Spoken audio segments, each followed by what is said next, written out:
Yo guys, what's up? Today we're playing Jax into Sett top.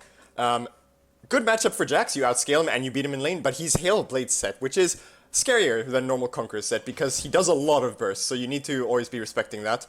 I'm zoning him off the minions, not letting him walk in without taking a trade for it, because the only way you really take bad trades in this matchup is if he stuns you with the E. So you just walk at him so that he can't. Here I'm just running him down the river because I can out-all-in him. I have lethal tempo, he has Hail of Blades. So I could just, and he didn't want to take the fight there. Here I'm just zoning him off the minions. He's not allowed to walk up because he has to walk through my E. Here I just punish him. If I walked better, I would have probably been able to all-in him there. But I was in the wrong spot when my E stunned him, so I couldn't turn that into all-in and fight him. Unlucky. Because Hail Blade Sett has much better short trades than Conqueror Sett, but worse all-in, right? So you can try to abuse that. Here, just slow pushing the wave, trying to set up the crash. Sett ease you in, you Q, mess him up. Here I want to try to set up a dive on him, so I start shoving the wave. I want to try to get the wave in under the tower before he hits level 2. Here he hits level 2 though, unlucky. So I'm hoping maybe, maybe he will have not leveled W. He probably did, but you check to see if he made the mistake, right? Because if he didn't level W here, I can dive him. Here I see him get some grits, I'm like, okay, he leveled W. I'm trying to bait him to auto-attacking me, but he doesn't, as is correct by him. You don't want to auto-attack the enemy top laner when they are under your tower like that, if they have that big of a wave, right? Because they're going to, all those minions are now going to then aggro onto you, and you're going to take a bunch of damage from them, right? Because if you auto-attack them, minions aggro onto you, right? Unless you can punish them really hard for it, of course, in which case, go for it, but you just need to keep in mind that those minions will do a lot of damage. So here, I'm coming back to lane, cheater recall, right? I didn't kill him, but that's fine, because now I've recalled. I'm coming back to lane before he can crash the wave. Now I can set up a freeze with my health lead, with my longsword, with my refillable. He has a level lead on me right now, and a minion wave lead. So my job is to try to thin this wave, to try to force a freeze here. Because if I can set up a freeze, right, with my item lead and him having less minions, then yeah, so here I trade with him a bit. I tank the W, true damage not ideal obviously. Here I'm just walking back and forth trying to bait his E. I managed to do it. Alright, now the wave is thinned enough that he doesn't have the minion wave advantage that hard anymore, right? Now I can fight him if he walks up. So here I'm just last hitting. Here he greets for the cannon. I sack the minion to make sure I can get into position to punish. Here he tries to get to the minions and to be able to stun me, but he couldn't. And so, yeah, just kill him before he can get his W off. Because that's the way you lose the trades versus Sett, right? You lose them by you chunking him out, and then him Eing you, and then Wing you with a full grit bar, right? And then you just take a bunch of damage from the freaking, just a bunch of true damage. And then, you can potentially lose that fight, actually. Because then he has a shield. If you can time it just as your stun finishes as well, then that's, if you can time it, that he stuns you, and then he is starts channeling W when you release your stun, then that's ideal for him, then that's perfect. Then you probably lose that trade as Jax. Yeah, fight going on in mid lane. We don't care about that. We are top laners. It looks like these guys are gonna get wrecked by my bot lane rotating up. Good stuff. Good job, bot lane. So here, same situation, right? I killed him. I've got a lead. Here he messes me up a bit. You see it. This is how you lose the trades, right? I got a bit messed up here. I needed to try to fight him before, first of all, I needed to E before he got the first 2 autos off. And then I also needed to try to, if I wanted to trade with him there, I needed to deny him from getting to the minions so that he couldn't stun me, right? But, yeah, not really much I could have done there because his minion wave is too big. I should have just not contested. But here, so yeah, I got a cheeky trade earlier. That's really good. His Hail Blade's on cooldown now, so I really want to fight him. My E's coming up in a second. And here I just go for the all-in. Position yourself that if he ults you, he goes towards your tower, right? And then, yeah. And then just out all in him. And yeah, that's that. And remember, if you guys are enjoying watching the Sett stompage, then remember to like and subscribe. Would really appreciate it. Helps me out. Alright, so... Yep, grab the plate here because it's so low on health. If that plate had more health on it, I wouldn't have gone for it. Because I would have lost too much tempo. I would have lost too much time to... I would have lost too much time, right? It would have given Sett too much time to be able to push out the waves and then maybe take plates of his own. Here I TP back. Because I realized that he will have enough time anyway. I miscalculated, I got the plate. It's fine, it's whatever. So here's Sett, he comes for the trade here. Yeah. He can't really EU in like that. I kind of messed up though. I messed up a little bit on that trade, but it's fine. It's still kind of even as you can see. And I have Vamp Scepter. So I can sustain up here. I also have refillable potions. I'm chugging the refillable potions. Here I'm just waiting for my ult, because my ult is a shorter cooldown than his, right? So I'm willing to fight here, looking to fight. Hop to dodge the W, and then flash ult to W, and just finish him off. Yeah, Sett can't really EU in like that, it doesn't really work. You just kind of, you know, extend the trade with your E and just keep beating on him. He'll then try to time his W that he blocks your E damage, but you just need to be ready to sidestep it. And then you can probably win that trade.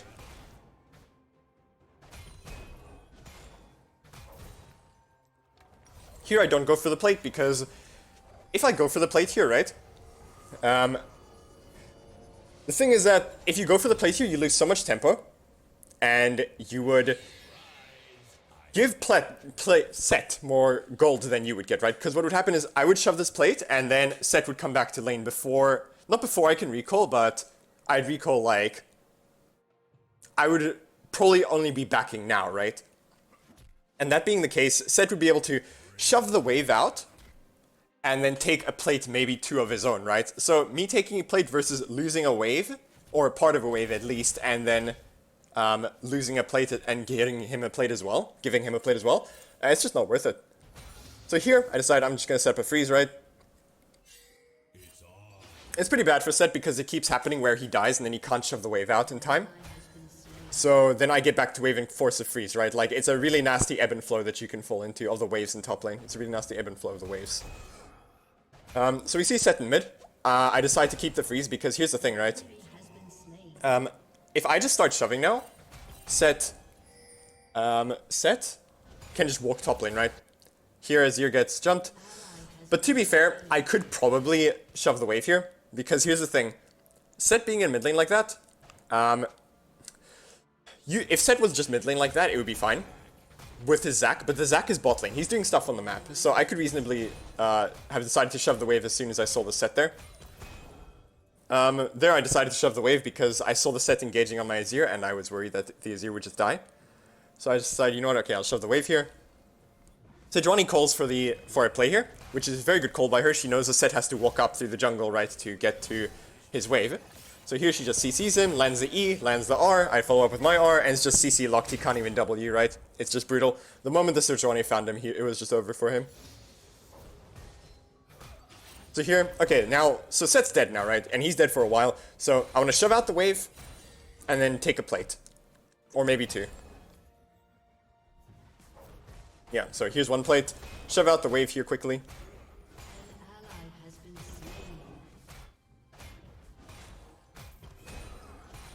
And then, here we go. And then just take a plate and recall after here. Yeah, so you can time it that you can start backing here, and then the minions will take the plate for you. And I can just back right there behind the minion, because there's nobody topside, right? Nobody's gonna come stop my back. I'm not in danger of having my back stopped. So I can save so I can save some seconds rather than running to the bush. I can save some seconds. There, so yeah, I get my Bork. Bork is a really good item into Sett. It's a really good item into Sett, and it's a solid item into Sylas, and it's a good item into Zac as well. It's not great into Sivir. It's fine into Sivir. It's not great versus Zillion, but it's fine. It's fine.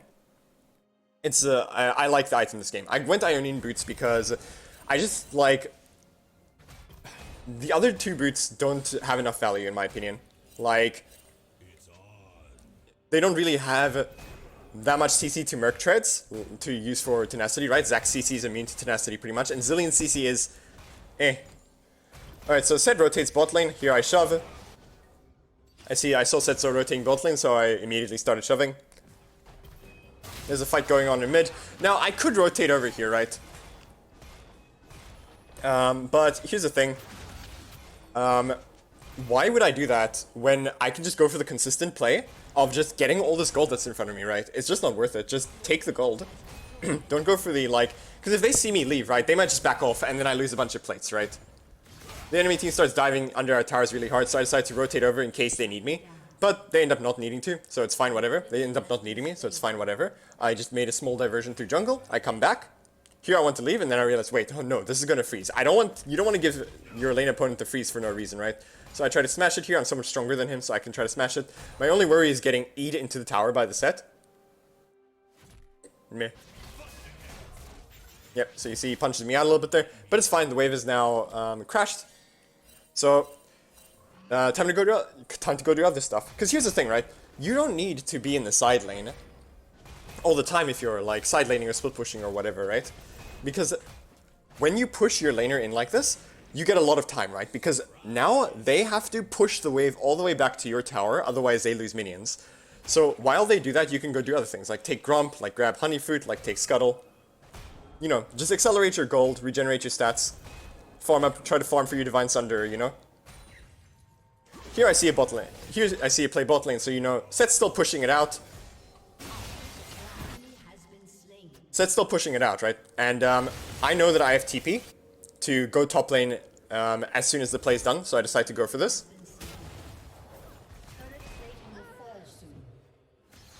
Here I just make sure that the Silas drops, and that's fine, whatever. And that's that. So here I realize, okay, Sett's going to push the wave before I can get my back off and spend my gold, so I'll just TP. Now this is a bit of a mistake by me, because Azir is already top lane, right? So I shouldn't have TP'd. He would have been able to cover the wave, right? But, you know, I didn't see him. Mistakes happen. Whoops. So, shove out the wave as fast as possible here. Make sure the E hits everything. And then recall because I can sell my D-Blade and get my Divine Sunder, right? See, that's one thing, right? That I TP'd there, I got that fat wave, that accelerated me to my Divine Sunder immediately, right? So that's perfectly fine. So now, I could go bot lane here, but I see Herald is spawning, I see we're strong, I see we're all coming out onto the map at the same time. So I decide that, you know what, let's go do Herald. Because here's the thing, you want to be split pushing on the opposite side of the map as a split pusher, right? As a split pusher champion like Jax, right? Usually speaking, you want to be on the opposite side of the map that the objective is. But if you just do the objective, right? So here I look for a play on the Sett, but he's just not there, right? I don't spot him, so whatever. So yeah, we just go over, we take the Herald for free. And you see, right? When the objective is secured like this, right? If your team is so much stronger than theirs, you can just take the Herald here.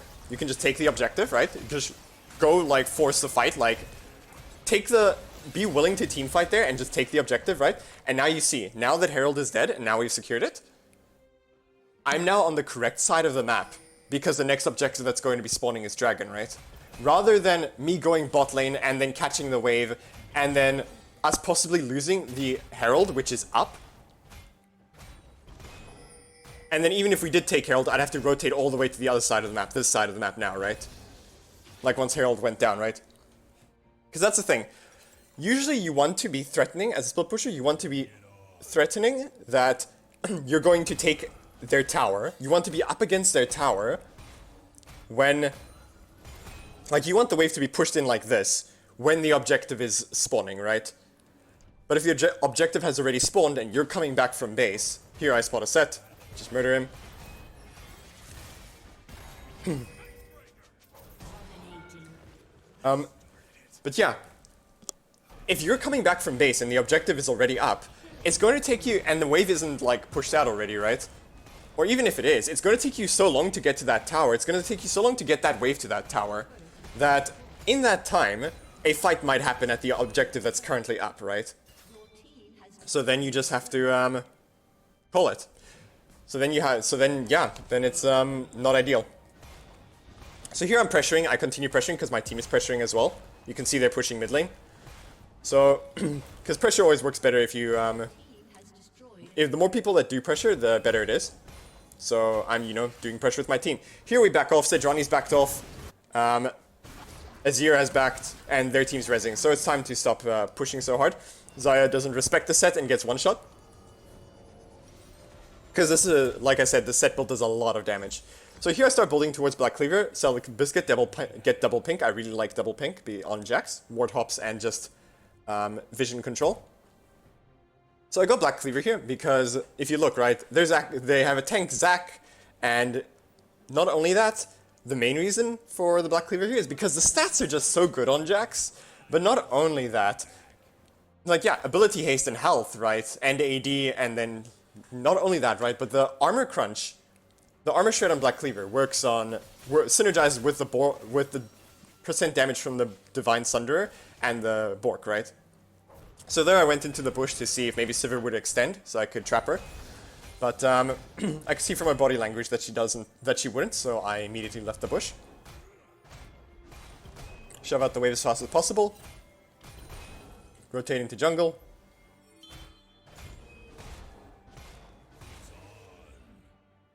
See if I need to help my team mid, but looks like they have it covered. The Zac has made a mistake in engaging there.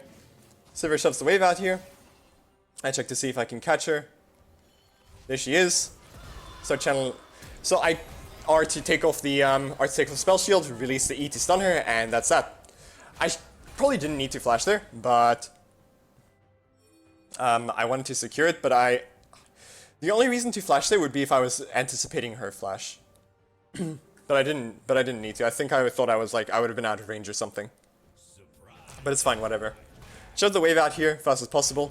I ran up for a second there earlier to try to catch the minions, but then I realized they were dead, and they were going to be dead before I could get there. So I just shove out the wave here.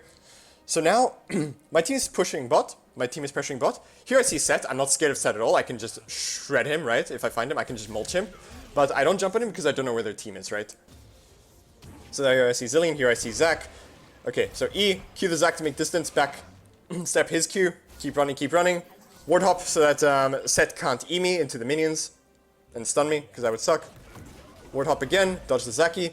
Here I could probably 1v2 them, but I don't want to risk it, because I don't want to risk my shutdown. Because I've kind of already won here, right? Like, this position here, I've kind of already won. Because my team is just taking towers. They took 2 towers and an inhib. Like, I didn't need to risk anything there. Although I could probably 1v2 them, but I was scared. Because I'm a little bit, this Sett build, like, scares me. Every time I think I know its damage, it just one-shots me. So here I go bot lane, because I have TP, Baron's spawning, so I want to be on the bot side of the map, right? On the opposite side of the map. Here, quick little tab, nothing, and yeah, just keep moving. Maybe grab this red buff here, but then they FF, and that's that. Well, I hope you guys enjoyed the video, and I hope to see you in the next one.